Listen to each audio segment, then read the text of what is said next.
chicks, let's chat. Hope y'all off to a good start. This is gonna be a little heavy for y'all. So usually I'm talking to all women, young ladies, older women, whoever, but this message right here is particularly geared to single women. And by single, I mean any woman who is not married.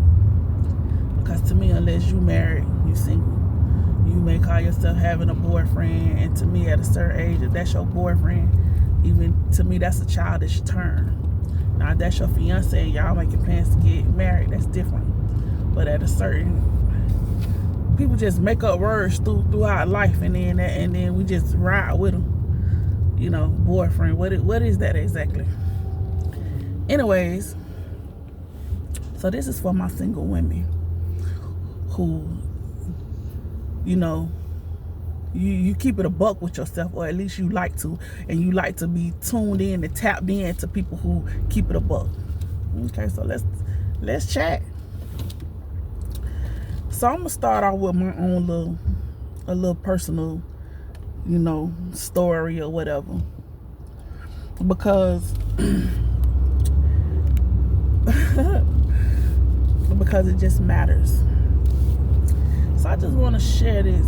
You know, I was in a situation for a long time. I was so comfortable. I mean, it was the most comfortable situation I could have been in, right? Like, you know, you have a little person that you deal with, and they do what they supposed to do. They meet your little needs or what have you. You know, y'all basically playing girlfriend, boyfriend. Y'all ain't got no titles, and it ain't even really no situation where y'all ever really gonna plan on doing more than that. But it's a nice little get up. You know, you ain't gotta be bothered with them. You don't have to be bothered with the heavy things, trying to mesh, trying to pretend with family members, trying to, you know, make sure you get along. Like, you don't have to do none of that, because just you and them interacting, and y'all interactions are wonderful. You know, what y'all do well, and you've been doing it for a while, and it works, right? So I had a great little situation like that, you know, and really, it was so comfortable, you could have did it forever. That's how comfortable it was. You could have did it forever, you know. But I'm glad that something started to change in me, where I no longer wanted to do that. I felt like it was something more for me.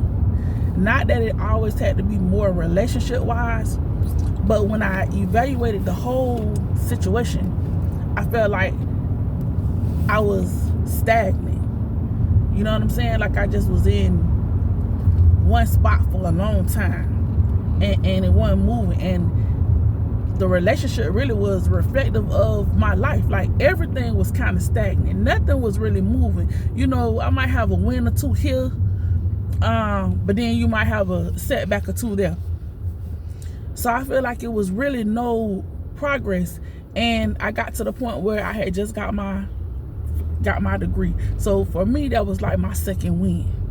So it was like, okay, like, listen, like, okay, I'm still in the game, like. So it made me start reevaluating everything that's going on, you know. And I'm like, I'm in this situation, and yes, it's comfortable, but just like with any situation, any type of relationship, you're gonna have, you know, things that y'all not seeing eye to eye, you know. And because you've been doing this situation for so long, naturally you're gonna have feelings. Your feelings gonna start escalating in one way, shape, or form. You know what I'm saying? And that's the worst thing that you could be in, is a situation that ain't going nowhere, but yet your feelings are climbing. Why your feelings climbing? Because that's who you talk to every day. That's who you spend time with. That's who you're being intimate with.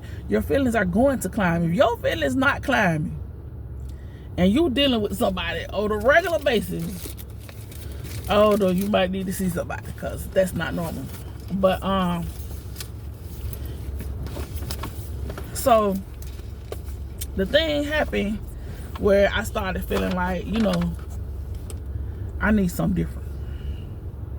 But at the same time, I'm knowing like it's really not anybody else that I want to deal with right now. So if I cut this situation off,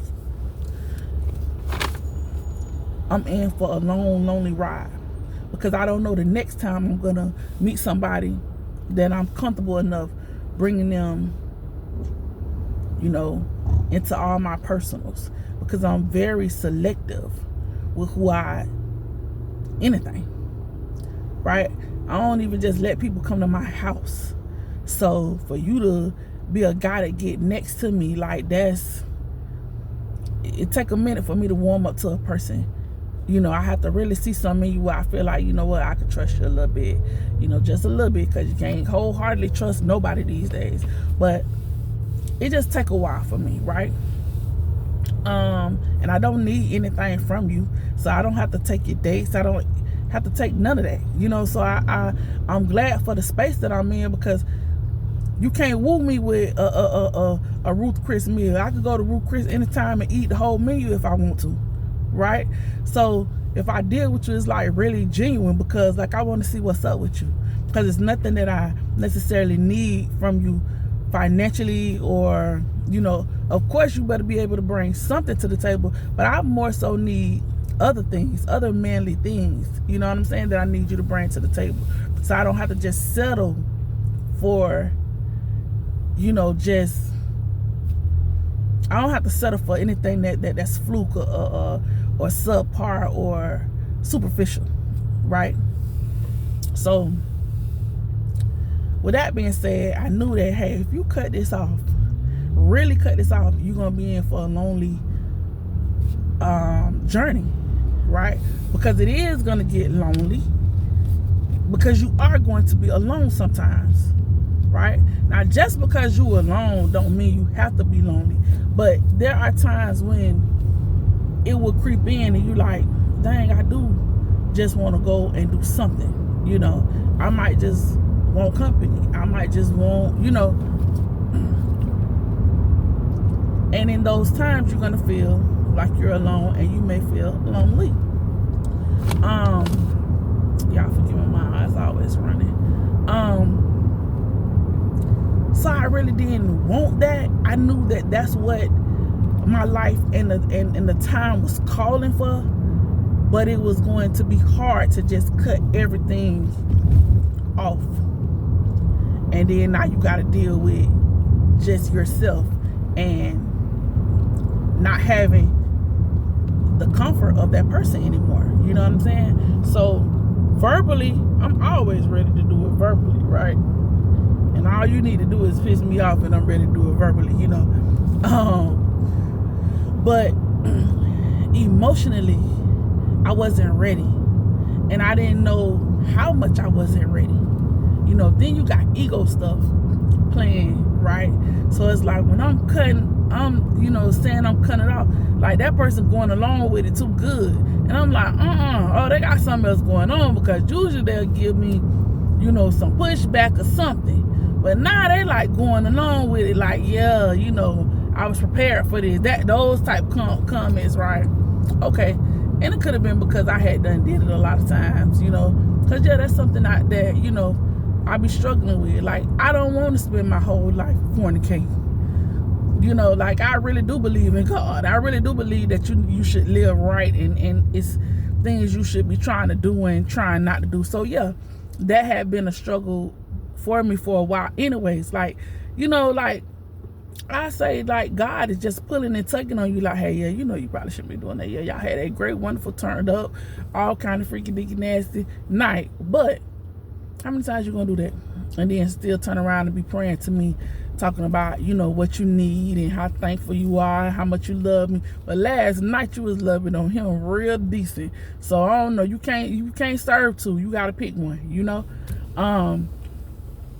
So that type of stuff used to pull on me, you know. So when I got ready to, like I say, I'm, you know, trying to do the official cutoff, and that person seeming like, they going along with it. So then, like I say, they start playing on my little ego, and I'm like, okay, I don't know now. I don't know. Maybe I don't want to do it. Whole time I do want to do it. No, I want to do it, you know. But I'm just like, you know, I want them to act like it's a problem, though. You know what I'm saying? You know, sometimes women just be, that's just something we go through. Like, we know we want to leave, but we want you to show us that you don't want to leave. Therefore, if we ever get ready to, you know, change our mind or circle back, we know we could do that. We know we got a home there. You know what I'm saying? So it wasn't really going like that for me, right? So I'm like, okay, well, let me change my mind, or let me, you know, whole time my heart was already set. Like, I didn't want that no more. And I know that. You know what I'm saying? I knew I didn't want it no more. I knew it was time to let go, basically, and let God. That's really what it was going to come down to. So, you know, our situation started getting like real messy, real crazy, real fast, right? And the person said like one thing to me that, you know, like, the person was immature, right? So they the type that they like to call themselves comparing, you know, throw you a jab or something. But see, you can't throw me no jab about no other woman, because there's no other woman that makes me feel no kind of way about me. You know, you could throw me a jab about me, and that's going to bother me more.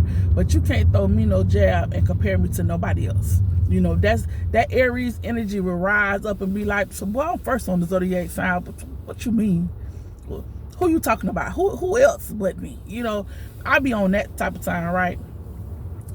So he said something about, oh, that person have more than you or something.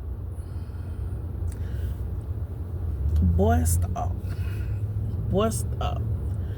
But you know what? If I could thank him right now today, boy, you don't know what you did when you threw that little jab and said something about, oh, this person got more money than you or something, some bogus stuff or whatever. All they do. That's all I need to hear, because, like I said, my life was very stagnant. You know what I'm saying? It's like almost like I felt like I wasn't living up to my fullest potential. You know, I'm just going along to get along. Life is good. You know, I'm not really doing a lot. You know what I'm saying? After that, when I say I turned up, in my mind, I was like, oh, okay, like, yeah, because it's a whole bunch you could be doing. You know what I'm saying? And you just kind of coasted because life is good. You've been blessed. You know what I'm saying? Like, okay. Thank you. The best thing you could have did was shot a little shot to me and tried to make me feel less than. No. You turned me up. You turned me up. You made me tap into me. Right? When I'm already wrestling with, like, yeah, like, you supposed to be, you know, but you just comfortable. So what it showed me was that one of the worst places you could be is in a comfort zone. One of the worst things you could do is be too comfortable. And that's with anybody.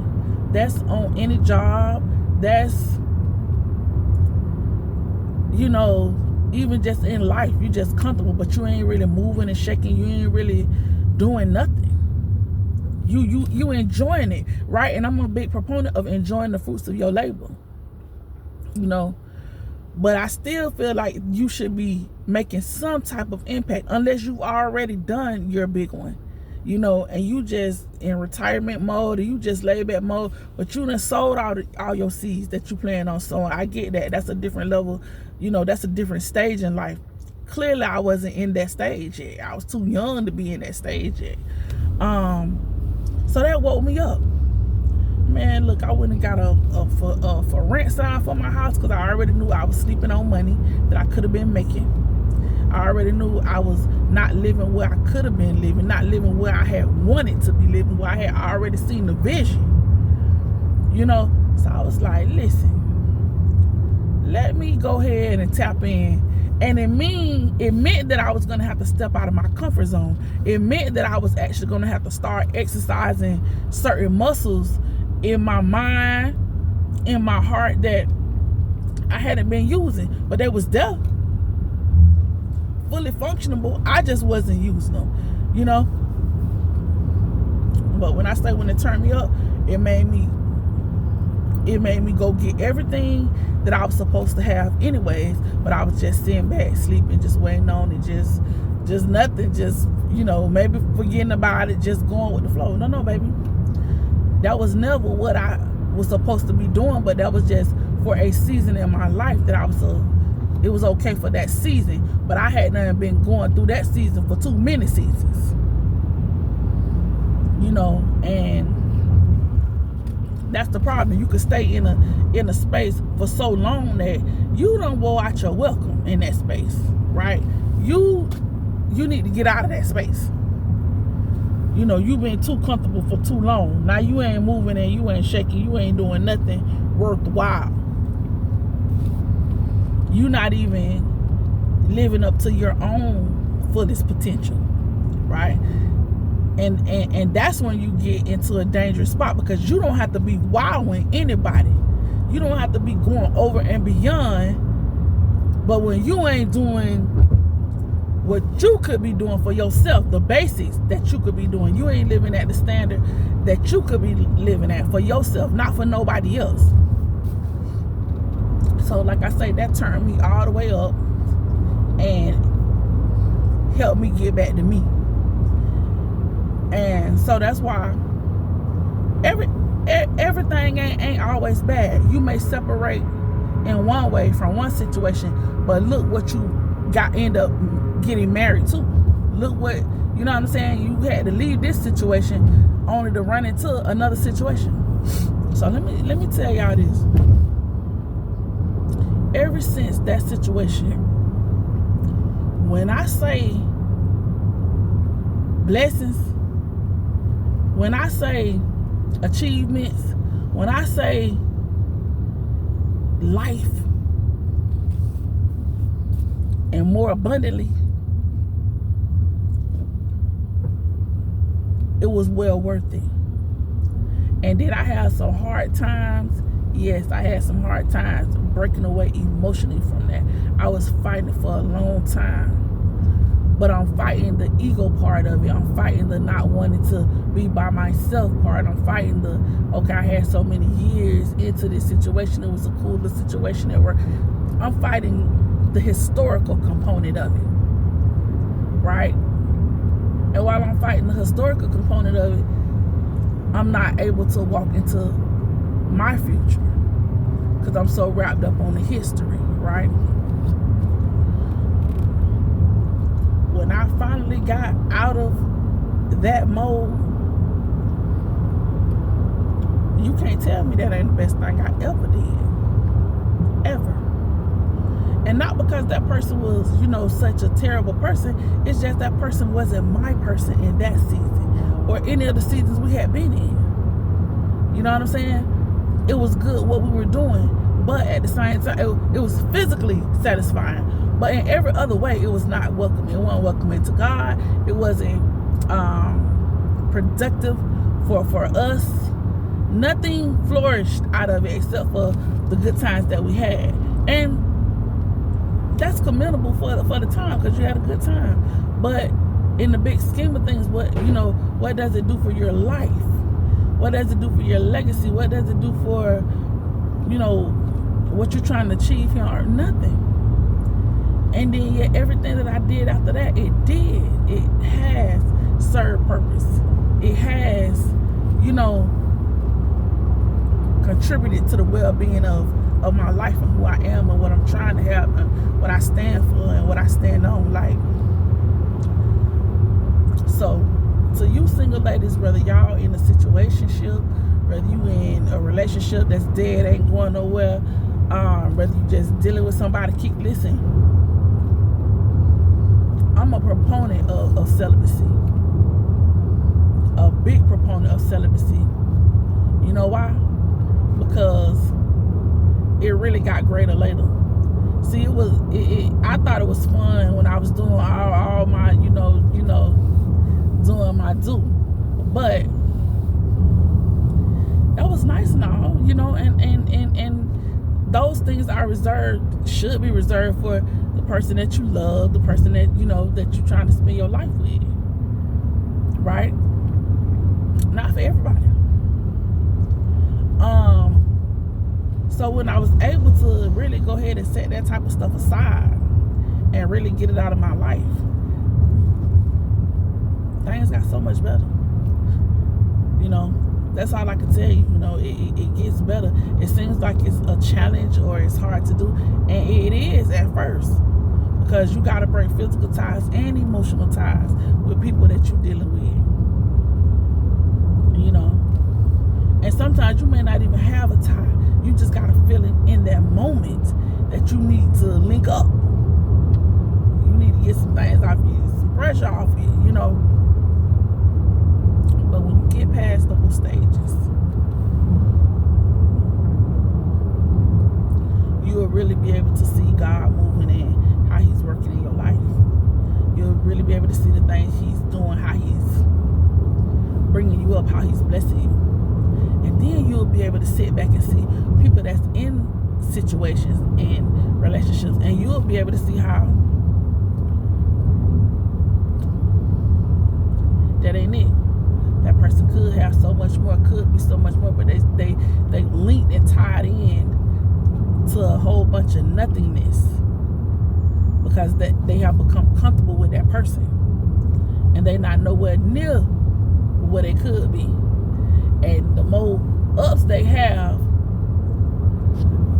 the more they keep getting hit and you know, take 2 steps forward and 20 steps backwards, because they linked up with people that, no baby, you gotta make the hard choice and make the hard decisions and go on and cut off that finger to save their hand.